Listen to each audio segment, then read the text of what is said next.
Hi అండి. అందరికీ నమస్కారం. ఉద్యోగ పెన్షనర్లకు సంబంధించి ఒక ముఖ్య సమాచారం అయితే రావడం జరిగిందండి.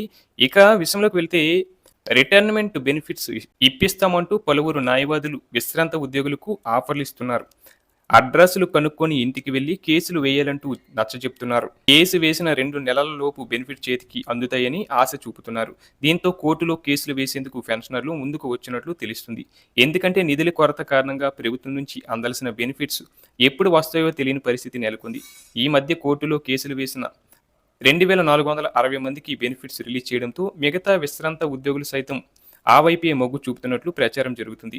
నిధుల కొరత కారణంగా రిటైర్డ్ ఉద్యోగులకు ఇవ్వాల్సిన బెనిఫిట్స్‌ను ప్రభుత్వం సకాలంలో చెల్లించలేకపోతుంది. దీంతో టోకెన్లు జారీ చేసిన ఏడాది తర్వాత కూడా నిధులు జమ కావడం లేదు.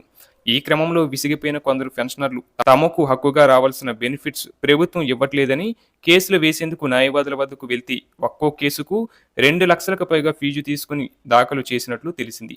కొందరు న్యాయవాదులైతే సర్కారు నుంచి అందాల్సిన బెనిఫిట్స్ మొత్తంలో 3% ఫీజు ఇవ్వాలని డిమాండ్ పెట్టినట్లు ప్రచారం జరిగింది. న్యాయవాదులు అడిగినంత సొమ్మును చెల్లించి పెన్షనర్లు కేసులు వేశారు. అయితే తాజాగా హైకోర్టు ఆదేశాలతో ఒకేసారి 2460 మందికి బెనిఫిట్స్ అందాయి. దీంతో కొత్తగా వేసే కేసుల విచారణకు పెద్ద సమయం కూడా అవసరం ఉండదని, పాత కేసు తీర్పు ఆధారంగా 2-3 నెలల్లోనే తుది తీర్పు వస్తుందని న్యాయవాదులు విశ్రాంత ఉద్యోగులను ఒప్పిస్తున్నట్లు తెలిసింది.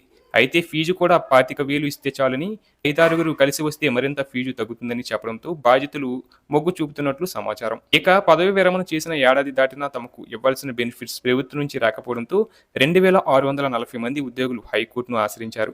విచారణ చేపట్టిన కోర్టు పిటిషనర్లకు నిధులు మంజూరు చేయాలని ఏడాది క్రితం ఆదేశించింది. కానీ కోర్టు ఆదేశాలను ఫైనాన్స్ డిపార్ట్మెంట్ పాటించకపోవడంతో పిటిషనర్లు కోర్టు ధిక్కరణ కేసు వేశారు. కేసును గత నెల 24న విచారించిన న్యాయస్థానం ఫైనాన్స్ సెక్రటరీ సందీప్ కుమార్ సుల్తానియాను వ్యక్తిగతంగా హాజరు కావాలని ఆదేశించింది. ఆన్లైన్లో విచారణకు అటెండ్ అయిన సుల్తానియా వివరణను విన్న కోర్టు ఎప్పటిలోగా రిటైర్మెంట్ బెనిఫిట్స్ చెల్లిస్తారని ప్రశ్నించగా 4 వారాల్లో చెల్లిస్తామని తెలిపారు. కోర్టుకి ఇచ్చిన హామీ మేరకు 2 రోజుల క్రితమే సుమారు 750 కోట్లను ప్రభుత్వం రిలీజ్ చేసింది. ఈ నేపథ్యంలోనే తాజాగా ఒక్కో రోజు కోర్టులో 25 వరకు కేసులు నమోదవుతున్నట్లు ప్రభుత్వ వర్గాల్లో చర్చ జరుగుతుంది. రాష్ట్ర వ్యాప్తంగా దాదాపు 8,000 మంది విశ్రాంత ఉద్యోగులు బెనిఫిట్స్ కోసం ఎదురు చూస్తున్నట్లు ప్రభుత్వ వర్గాల్లో టాక్ నడుస్తుంది. దీనికి తోడు ప్రతి నెలా దాదాపు 500 మంది రిటైర్డ్ అవుతున్నారు. ఒక్కొక్క ఉద్యోగికి సుమారు సగటున ₹1,00,00,000 వరకు చెల్లించాల్సి ఉంటుంది. కానీ ప్రభుత్వం ప్రతి నెలా కేవలం 700 కోట్లు మాత్రమే కేటాయిస్తుంది.